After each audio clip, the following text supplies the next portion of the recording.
Jeremy Clarkson has launched a scathing attack on the Red Tractor campaign's push for eco-friendliness.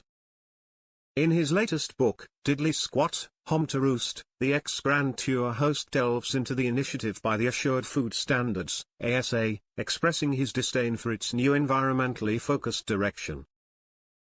The 64-year-old broadcaster criticized the move to turn the Red Tractor symbol green, stating, "Out of the blue, the little Red Tractor announced it had designs on becoming green." It unveiled a scheme whereby farmers would have to prove that they were not only clean and well organized but as eco-friendly as a butterfly. He continued with a touch of sarcasm about the stringent requirements. "It's perfectly fine, really, for Red Tractor to make sure I'm not selling spring onions that have been fertilized with cocaine, but it's not fine to insist that before I get my accreditation I'll need to prove that, underneath the overalls and the beanie, I'm Greta B. White Thunberg." Jeremy, whose Diddly Squat farm and subsequent farming program Clarkson's Farm have become international sensations, also laid into didn't hold back in his critique of environmentalists either, likening their persistence to lava and taking a jab at wildlife presenter Chris Packham.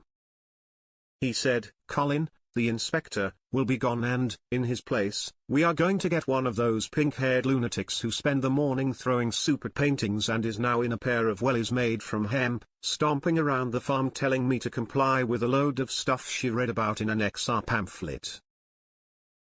And now there's a threat that I'm going to have Chris Packham coming round my farm every 15 minutes saying that I'll be effectively frozen out of the marketplace until I build a kindergarten for the farm's baby earwigs and machine gun all my cows.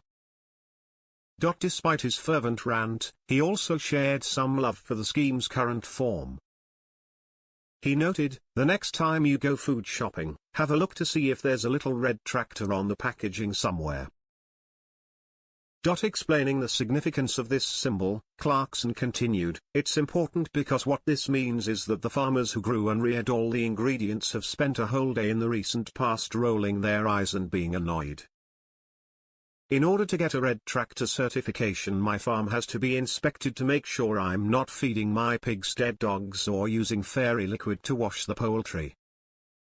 Nonetheless, Clarkson perceives benefits in maintaining standards, conceding, "Honestly, though, I think the Red Tractor initiative is probably worth doing because it says the food has been grown by someone who cares. And most important of all, it was grown in Britain where the standards are high. And it's nice to know the discerning customer can be made aware of all this with nothing more complicated than a little Red Tractor on the packaging."